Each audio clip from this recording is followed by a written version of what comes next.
And newsflash, this is 3/4 inch, and like I said, you can get this pipe 3/4 inch, 5/8, or 1/2 inch.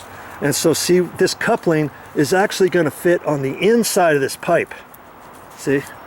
And I'll have to push it back and forth, back and forth, back and forth, back and forth, and push it in there to about there, and then put the other one on. Okay? And I don't know why they have this thing here, other than you can use that to maybe twist. Oh, I see. Oh, look at that. This has threads on it. So on one way you can take it and screw it right in. I didn't know that. Because the first time I did this, I just wiggled it back and forth, back and forth, back and forth.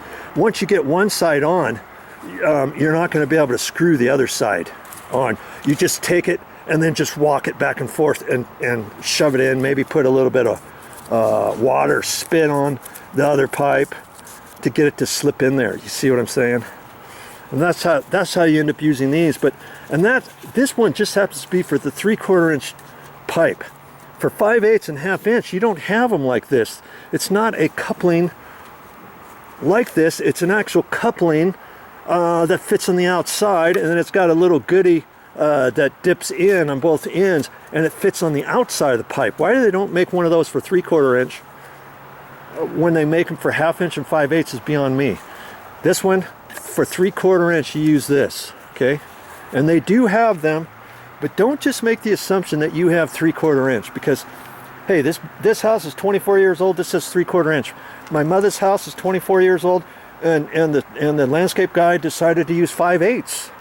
And then other people use 1/2 inch. Why would you want to use 1/2 inch? I do not know, because the smaller the pipe, the less water pressure you're going to have. And see, this 3/4 inch pipe goes for the side of the house, the back of the house, and all the way over that way. And then there's another 3/4 inch line for all the drip on the front side of both sides of the house and the front.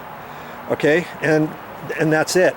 Now, if I was using 1/2 inch, I would probably split the backyard in half and do 1/2 inch on one side, 1/2 inch on another side, which means you've got another sprinkler system. Two in the back, maybe one in the front or two in the front. There's 4 for the bubblers and the drip irrigation system instead of 2 for this house, because they use 3/4 inch. Does that make sense? Okay, so hey, like I say, it's not rocket science how they run the drip irrigation. Okay, and you can do it. I know you can do it. I've got all kinds of drip irrigation videos on my channel. Go to my main YouTube channel page, click on playlists, and scroll down to drip irrigation or landscape repairs or landscape issues or something like that, and you'll find all the drip irrigation that I've ever done will be in those areas.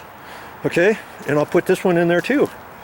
All right, and so now, see, I can still use these later on. These two I'll use later on.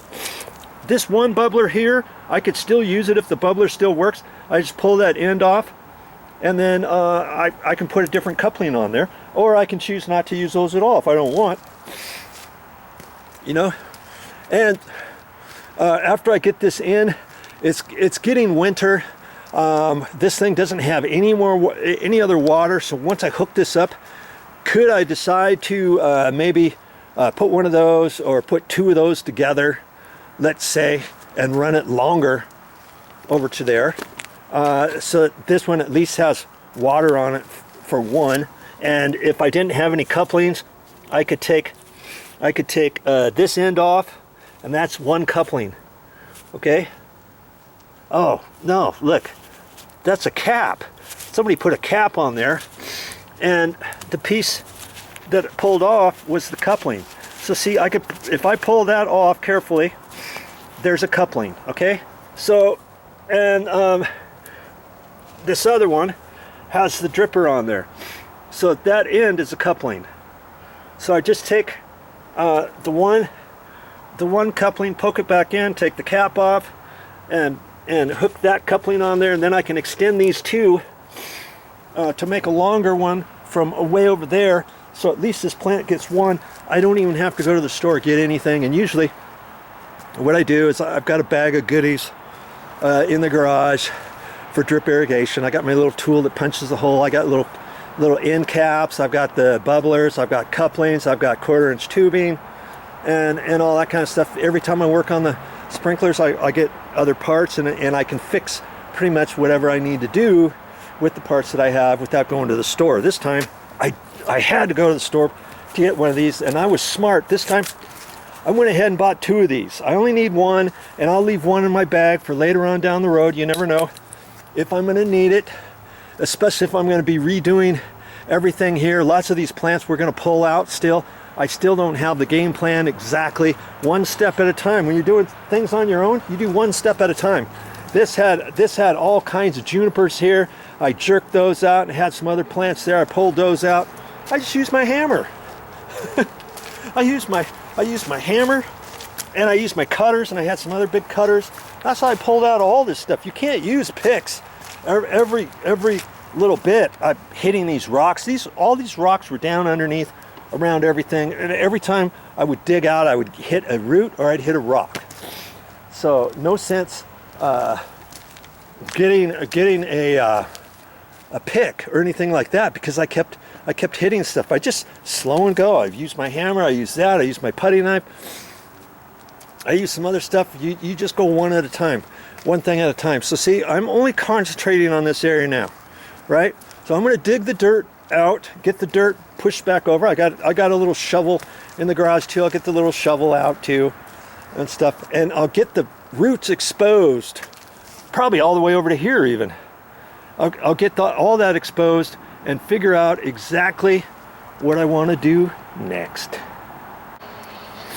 Of course, it started raining and I stayed out here. It was sprinkling and stuff. Now it's all muddy. But see what I've got to do. Hey, this is 24 years of stuff. You've got to dig it down deep enough, and then I'm going to do like pickup sticks, and I'm going to take the stuff that's up high, and rearrange it and poke it down low. Take these, poke them down, poke them down, poke them down, and get it down into this deep area. And any long ones that go way out towards the sidewalk, I'm going to have to chop them off and then figure out what to do to get them down lower. And most of them are just about this long, okay? And then I'll be able to kind of stand on this and kind of get them down, and maybe some of the taller ones, I don't know if I'm going to break any. No, I'm not going to break any off. I'll just cover them, and then this will be down low enough I can throw this stuff on, take some of the big rocks and put on top of here if I want.